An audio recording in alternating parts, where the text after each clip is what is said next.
And let's kind of redraw this thing, looking at all 5 states, right, as a diagram here. Right, I have all the states in the prior slide. State 1, compressed liquid. State 2, saturated liquid. State 3, saturated liquid vapor mixture. State 4, saturated vapor. State 5, superheated vapor. All those states that we just went over by this diagram from the prior slides. And let's redraw that diagram that I just did in the prior slide. So let's do this again. We have temperature. We'll look at temperature on the y-axis and specific volume on the x-axis. Remember, nu is specific volume, and it is the inverse of density. All right? So let's look at this. Again, we have water. We'll start at state 1, right? Water is at 20 degrees Celsius. State 1, I'm going to heat the water, heat the water, heat the water until I start boiling. State 2, saturated liquid. I'm going to continue to heat it, but as I heat it, this temperature, 100 degrees Celsius, is where phase change occurs. So now all of the energy that I'm putting in by heat into the system is causing the water to go from liquid to gas, turning liquid to gas, turning liquid into gas, turning liquid into gas, boom, until I hit state 4, where all of my liquid is now gas. All this area is state 3.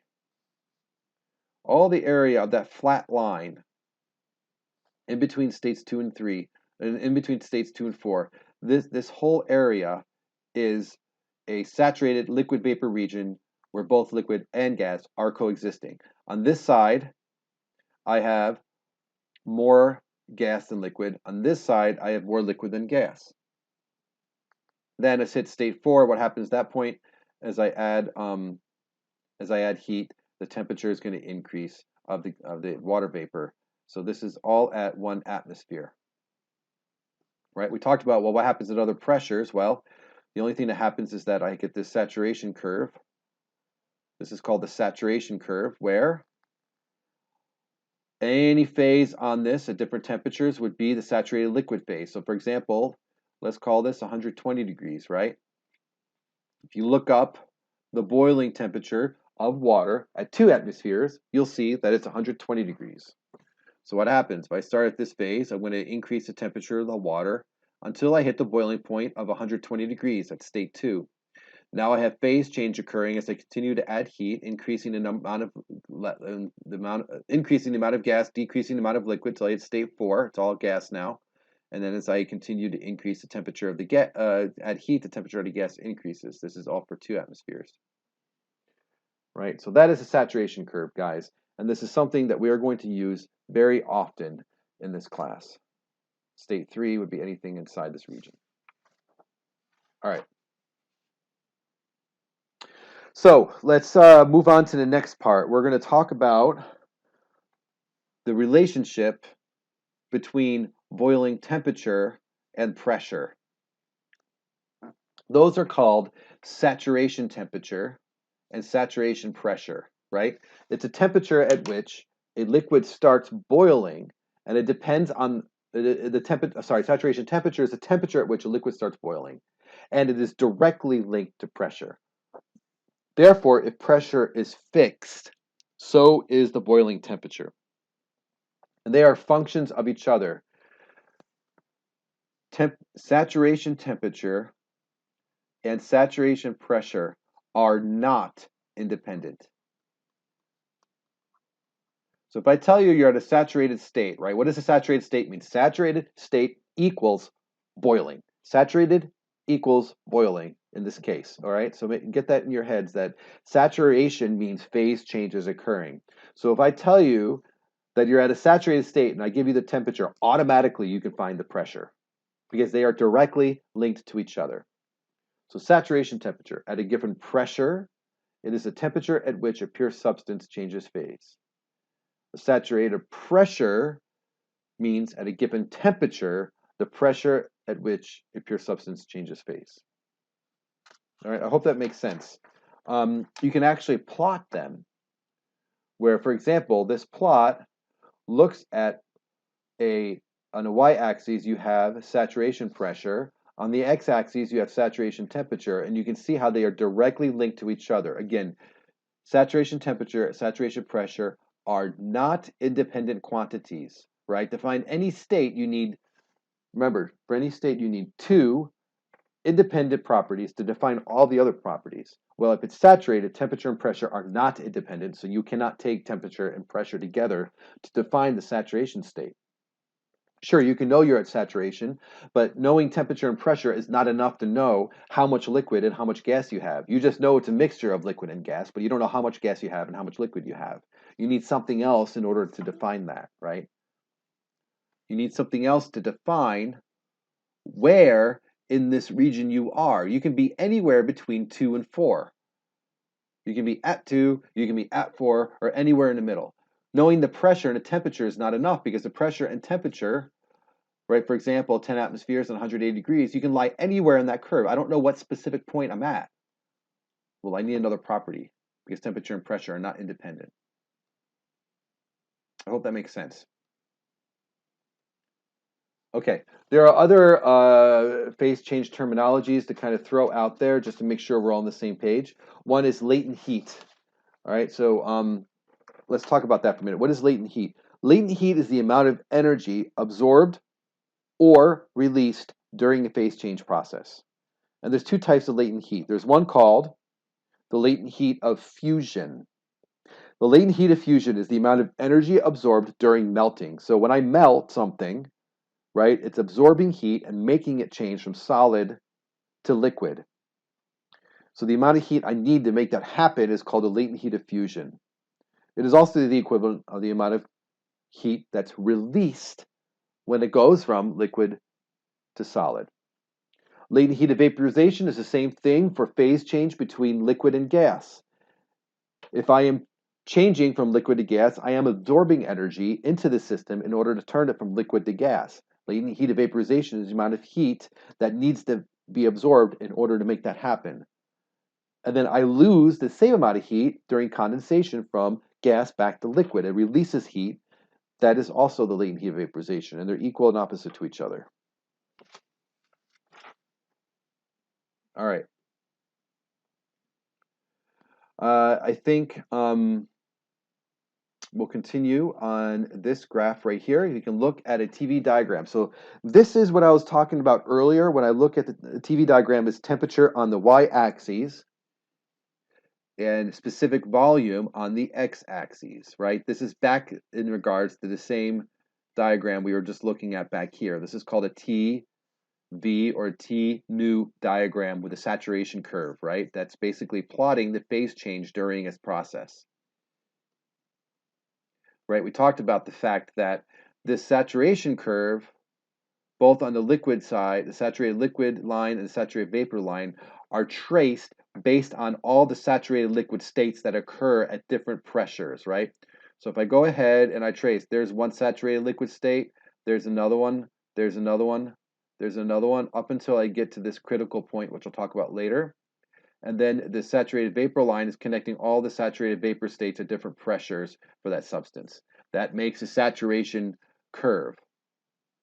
That would be what's called the saturation curve, where the left side of the curve is called the saturation line that I went over earlier, and the right side of the curve is a saturated vapor line. So basically what it comes down to is that what I was talking about earlier, the saturated liquid line is a line formed by the saturated liquid states. That's this side. And the saturated vapor line is a line formed by the saturated vapor states. And then again, inside the curve, as I labeled earlier, is called the saturated liquid vapor region, or something called the wet region. All states that involve both liquid and vapor phases are in equilibrium in that state. So the saturated liquid and saturated vapor lines meet at the top at something called a critical point, in which states exist in liquid vapor equilibrium. So it's really important to understand what side of the curve you're lying when you're doing this. Okay, what is the critical point, right? We don't understand that yet, and I'll talk a little bit about it, but we're not going to spend a lot of time at it.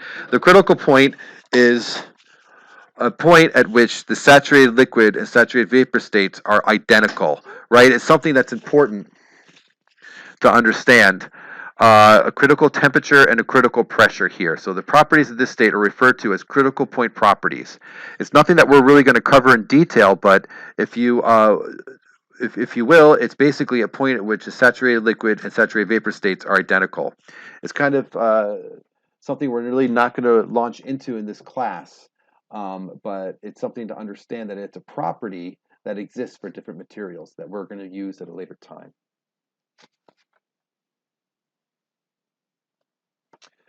Okay, what is the compressed liquid region, right? This area here called the compressed liquid region, again, is defined as any point left of the dome, right? If I go ahead and call this the saturation curve as the dome, the compressed liquid region would be to the left, and the saturated vapor region would be any point to the right of the dome.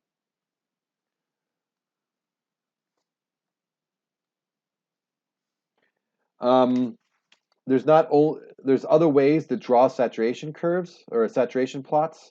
Right here, normally we did temperature on the y-axis and specific volume on the x-axis, but here I have pressure on the y-axis and volume on the x-axis, right? So again, if I do that, so a little bit on how we visualize this would change in the sense that before, remember on the TV diagram, we would have a saturation curve, and then I would say if you follow constant pressure, heating, I have increasing in temperature till I hit boiling, and then I have boiling, and then I have constant pressure heating of the gas, right? And this would represent a constant pressure line. Well, for a PV diagram, it would be the opposite direction for a constant temperature line, where I would have here at a constant temperature the changing pressure, which would result in boiling when I hit the saturation pressure, then phase change, and then as I continue to decrease in pressure, I can see that my specific volume continues to increase. This is a little bit harder to visualize because we're used to seeing a constant pressure. For example, when we boil water, atmospheric pressure is constant, and we're boiling the water and looking at how phase change occurs with varying temperature, but we're not used to seeing how phase change occurs with constant temperature but varying pressure. We'll be covering this a little bit more in detail as time goes on. So what's interesting to note about these phase change diagrams is that this diagram here, let's look at the TV diagram. This diagram right here is one little tiny segment of a greater phase change. Now, in the earlier classes, you might have looked at phase change diagrams that kind of show not only changes in liquid and gas, but also in solid.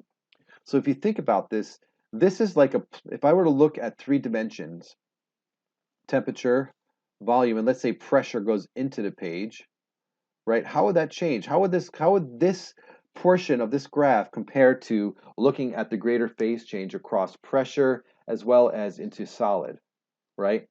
So this is what we're doing. If you think about it, here is a PV diagram, and here is the saturation curve. Here's the liquid vapor region, the compressed liquid region, and the superheated vapor region. If I keep going to the left, I'll eventually get to a solid and liquid saturation region, and then a solid region. As I keep going down, I get to an area where solid and vapor coexist, right? And so if I actually keep expanding this graph, you can see that there's going to be other areas of phase change as well. A triple point, which is interesting. A triple point exists where the projection of the triple point found in the diagram is where vapor, liquid, and solid phases coexist. It's nothing we're really going to get into in this class, but it's interesting to note. There's also other ones called sublimation, right? This is passing directly from a solid into a vapor.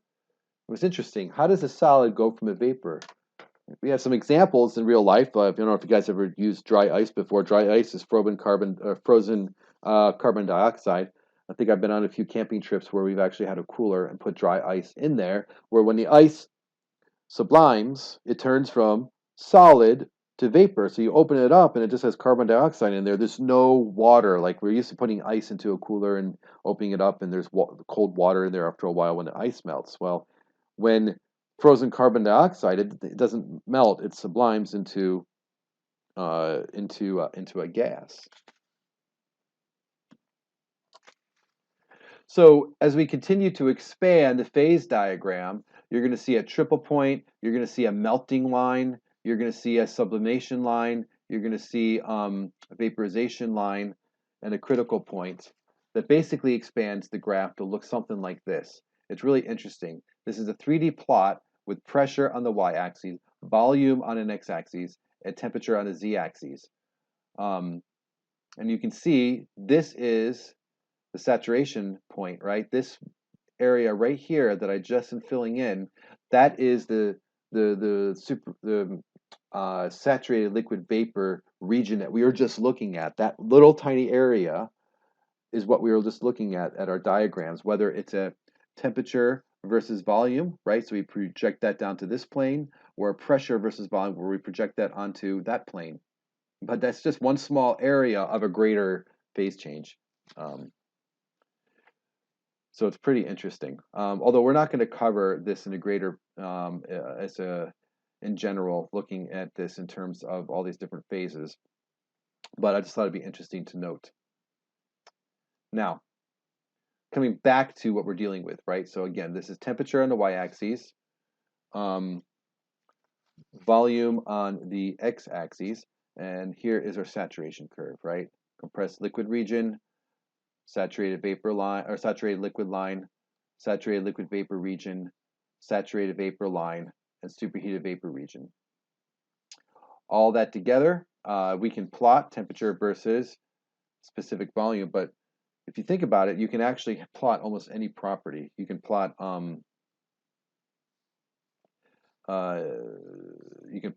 temperature or pressure versus specific volume versus internal energy versus enthalpy versus entropy, and you get the same basic saturation curve and plots. And we're going to be basically using all these different plots as time goes on. All right, I think we're good at this point. There's a lot of stuff here.